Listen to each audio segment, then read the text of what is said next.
आज के ज़माने में कोई ये नहीं देखता है कि हम कितने छोटे हैं या हम किस एज ग्रुप में हैं जो कि नाजायज़ संबंध बनाते हैं, या कोई ऐसा नहीं सोचता कि अगर हम ऐसा कुछ कर रहे हैं, चाहे वो कोई छोटा हो, चाहे वो कोई बड़ा हो, चाहे वो फीमेल हो, चाहे वो मेल हो, दोनों कैटेगरी में जो है आज के टाइम में कोई ये चीज़ें नहीं सोचता कि अगर हम आज ऐसा कर रहे हैं तो कल जो है इसका परिणाम क्या होगा। सिर्फ अपने जो है ज़रूरतों के लिए लोग आज के ज़माने में कुछ भी करने के लिए जो है तैयार हैं, चाहे उनका परिवार अच्छा खासा हो उसको भी तोड़ने के लिए वो तैयार है। आज की जो घटना है, आज की जो कहानी है, वो कहीं ना कहीं इसी पे निर्धारित है। और ये जो कहानी है वो आपको सुन के बड़ा ही आश्चर्यचकित लगेगा। ऐसा लगेगा कि कोई महिला ऐसा कैसे कर सकती है, और वो भी अपने एक खुशी जो है एक अच्छे परिवार को छोड़ के ऐसा कुछ उसने जो है कदम उठाया।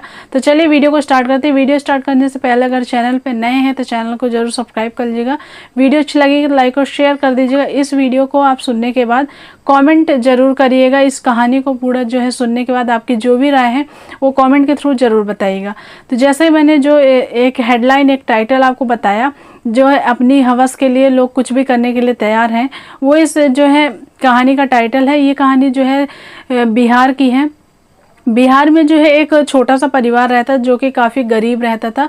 विष्णु नाम का एक जो है शख्स रहता था, उसकी वाइफ, उसके जो पत्नी है वो रहती थी उसके साथ, और उसका 14 साल का प्रियांशु नाम का लड़का रहता था जो कि महज 14 साल का था। और जो है विष्णु का जो है खेती किसानी, दूसरे का जो खेत है उसमें अपना गुजारा जो है करता था। और 1 साल 1.5 साल से उसकी तबीयत जो है वो काफ़ी ज़्यादा ख़राब हो गई थी, और उसके घर में कमाने वाला सिर्फ वही था।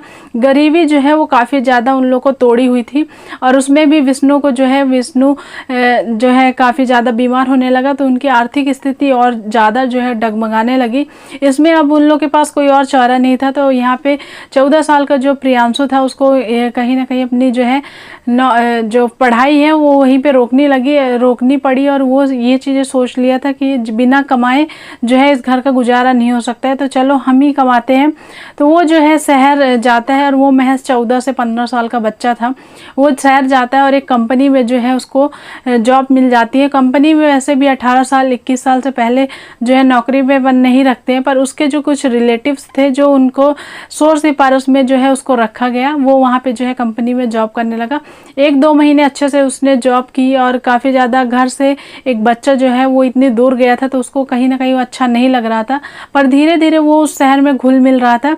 तभी उसको जो है एक रागिनी नाम की आंटी कह सकते हैं, एक औरत जो है उससे जान पहचान मिली। और ये काफ़ी खुश बात ही थी कि जब वो रागिनी पूछती है कि प्रियांशु तुम किस गांव से है, किस शहर से हो, तब उसने बोला कि मैं बिहार से हूँ। तो वो ये सुन के काफ़ी ज़्यादा खुश हो गई थी, क्योंकि वो रागिनी खुद जो है वो बिहार की थी। तो ये सुन के एक अलग ही अपने अगर गांव घर के कोई मिल जाते हैं तो वो अलग ही जो है कनेक्शन फील होता है, अपनापन फील होता है। तो वो उनको भी ऐसा ही फील हुआ। फिर यहाँ पे रागिनी के जो है रागिनी एक शादीशुदा जो है औरत थी, 35 साल 36 साल लगभग उसकी उम्र थी, और वो अपने 2 बच्चों के साथ, जो बच्चे काफ़ी छोटे थे, जो है एक बच्चा जो है उनके 5 साल का था, एक बच्चा 6 साल का था। और यहाँ पे ये दोनों जो हैं इस तरीके से 2 बच्चे थे, और हस्बैंड वाइफ दोनों उसी कंपनी में जो है काम करते थे। तो यहाँ पे रागिनी दिन पाली जो है वो सुबह के टाइम में काम करती थी, और उसका हस्बैंड जो है वो रात के टाइम में जो है काम करते थे। तो बच्चों के पास कोई ना कोई रहता था। यहाँ पे जब प्रियांशु को देखती है तो उसको काफ़ी ज़्यादा दया आती है उस पर, और वो कहती है कि तुम्हारा जब भी कुछ खाने का या कुछ भी दिक्कत हो तो तुम हमसे कह सकते हो। और धीरे धीरे वो जो है अपने घर में उसको लाने लगी। इससे उसके हस्बैंड को भी जो है दिक्कत नहीं थी, क्योंकि वो भी काफ़ी ज़्यादा मासूम था, और वो समझ सकता था कि 14-15 साल का बच्चा है, अगर वो अपने घर से दूर है तो बहुत मजबूरी होगी।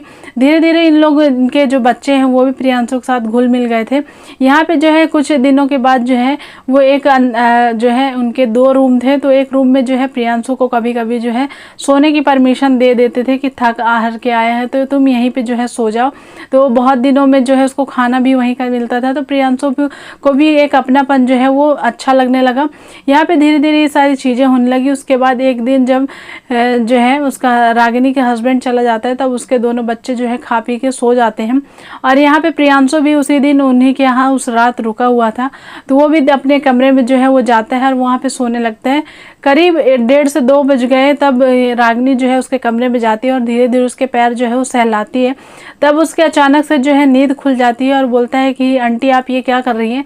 तब वो बोलती है कि जो है हम जो भी कर रहे हैं तुमको अच्छा लगेगा, और तुमको इतनी सारी सुख सुविधाएं दे रहे हैं, इतना तुम्हारा ध्यान रख रहे हैं, तो तुम जो है वो मेरे पे भी थोड़ा ध्यान दे दो। तो ऐसा उसको, वो बच्चा था, वो ये सब चीज़ें जो है वो समझ नहीं पाया और धीरे धीरे जो है उसको फिजिकल रिलेशन बनाने में मजबूर कर दिया। और ये रागिनी और प्रियांशु के बीच जो है उस दिन फिजिकल रिलेशन बन गया। उसके बाद धीरे धीरे जो है ये चीज़ें जो है बढ़ती ही गई। और यहाँ पे एक दिन जो है जैसे इन लोग जो है साथ में बैठे हुए थे ऐसी आपत्तिजनक स्थिति में, तभी यहाँ पे जो है उसका हस्बैंड आ जाता है और जैसे उसको देखता है तो वहाँ पे कुछ वो रिएक्ट नहीं करता और अंदर वाले कमरे में चला जाता है।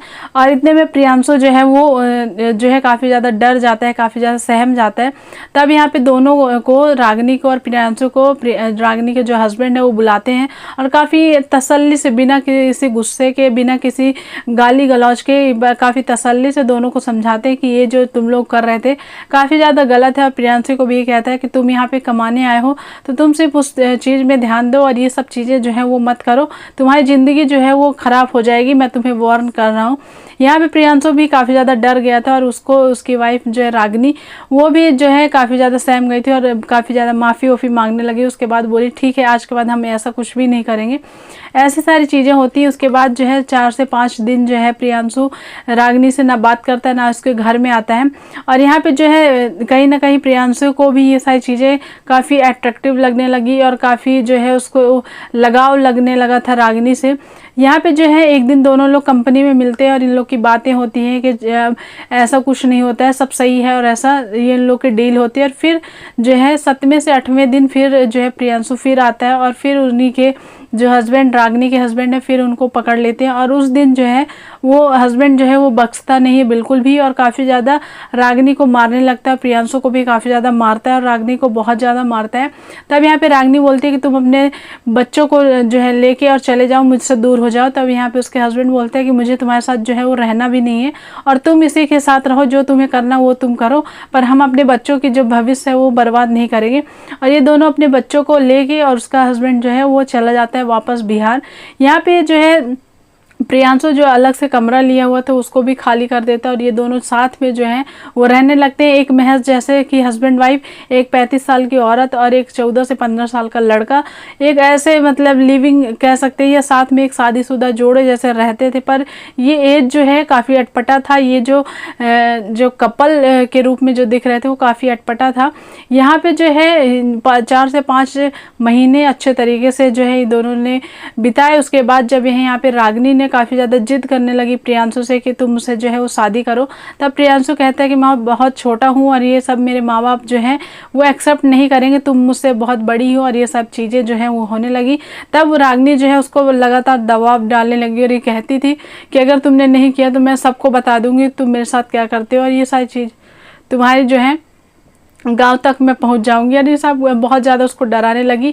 धीरे धीरे इन बातों से जो है प्रियांशु काफ़ी ज़्यादा परेशान होने लगा, काफ़ी उसको जो है टेंशन होने लगा और ये धमकी हर दिन देती थी। एक दिन काफ़ी ज़्यादा उसको जो है डराने लगी और ये कहा कि मैं तुम्हारे माँ बाप से जो है फ़ोन में बता दूंगी और घर में जाके उनको दिखा भी दूंगी और तुम जो है तुमको पुलिस के हवाले भी करवा दूंगी। तो ये चीज़ें काफ़ी उसको जो है डराने लगी। एक दिन उसके घर जाता है और जैसे ही वो दोनों खाना खा के उठते हैं तब वो पानी लेने के बहाने जो है किचन में जाता है और रागिनी जो है बर्तन धुल रही थी और एक चक्कू लेता है उसके और जितना उसके जो है बल रहता है उससे उसका गला रेत देता है और वहीं पे वो तड़प तड़प के मर जाती है। और प्रियांशु जो है वो हादसे के बाद भाग जाता है, फरार हो जाता है। और ये जो है आस पड़ोस के लोग जो हैं जब ये सब चीज़ें देखते हैं उसके बाद पुलिस का बुलाते हैं, पुलिस आता है और यहाँ पे पुलिस आने के बाद जो है छानबीन की जाती है। इनके जो गांव का है वो पता कंपनी के द्वारा पता चलता है। गाँव गांव पहुंचती है, कंपनी जो पुलिस है वो गांव पहुंच जाती है और उसके बाद जो है उनके हस्बैंड से मिलती है। तब ये बताते हैं कि प्रियांशु नाम का एक लड़का जो है वो उसके साथ रहता था और सारी कहानी जो है वो वारदात वो उन्होंने बताया। तब यहाँ पे प्रियांशु को ढूंढा जाता है और प्रियांशु मिल जाता है। काफ़ी डरा, काफ़ी सहमा सा रहता है वो बच्चा, और फिर जो है सारी वारदात जो है उसने की थी, जो जैसा हुआ था वो सारी चीज़ें सच सच उसने बता दी और इस तरीके से जो है उसको बाल सुधार में भेजा गया।